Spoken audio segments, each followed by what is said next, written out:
നമസ്കാരം. ആശ്രവാസ്തുവിലേക്ക് സ്വാഗതം. മീനൻ രാശി പൂരിരുട്ടാതിക്കാൽ, ഉത്തരിട്ടാതി, രേവതി എന്നീ നക്ഷത്രങ്ങൾ ചേർന്നതാണ് മീനൻ രാശി. മീനൻ രാശിയുടെ അധിപനായി വ്യാഴം ജൂൺ 2 വരെ മീനൻ രാശിയുടെ 4-ാം ഭാവത്തിലാണ് സ്ഥിതി ചെയ്യുന്നത്. 6-ാം ഭാവാധിപനായ സൂര്യൻ 2, 3 എന്നീ ഭാവങ്ങളിലും അഷ്ടമാധിപനായ ശുക്രൻ 3, 4 എന്നീ ഭാവങ്ങളിലും സഞ്ചരിക്കുന്നു. ജന്മഭാവത്തിൽ ശനിയും കുജനും സ്ഥിതി ചെയ്യുന്നു. കൂടാതെ നിങ്ങൾ 7 ശനിയുടെ 2-ാം ഘട്ടത്തിലൂടെ കടന്നുപോയിക്കൊണ്ടിരിക്കുകയും ചെയ്യുന്നു. ഈ സമയത്ത് BP, തലവേദന എന്നിവയുള്ളവർ ശ്രദ്ധിക്കുക. കോപം നിയന്ത്രിക്കണം.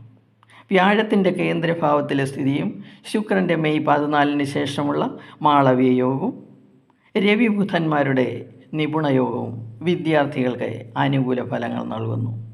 ഹാർഡ് വർക്ക് ചെയ്താൽ വലിയ വിജയങ്ങൾ നേടാൻ കഴിയും. മാസത്തിൻ്റെ 2-ാം പകുതിയായിരിക്കും നിങ്ങൾക്ക് ഗുണകരം. ഈ സമയത്ത് വേണം വിദ്യാപരമായ കാര്യങ്ങൾ തുടങ്ങാൻ.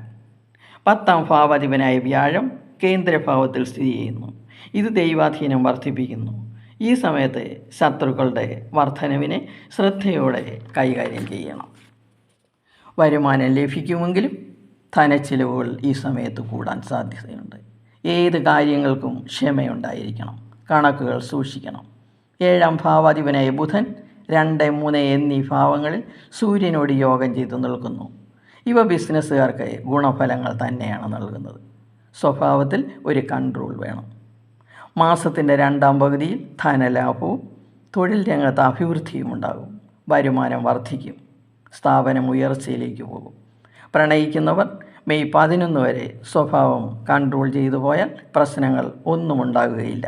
ദമ്പതികൾക്ക് മാസത്തിൻ്റെ 2-ാം പകുതി വളരെ അനുകൂലമായിരിക്കും. വിവാഹാലോചന നടത്തുന്നവർക്ക് പെട്ടെന്ന് തീരുമാനങ്ങൾ എടുക്കാൻ പ്രയാസമാണ്. ജൂൺ 2 ശേഷം വളരെ അനുകൂലമായ വിവാഹങ്ങൾ നടത്താൻ കഴിയും. നിത്യവും ശാസ്താവിൻ്റെ കീർത്തനങ്ങൾ ജപിക്കുക. തടസ്സങ്ങൾ അകന്നുപോകും.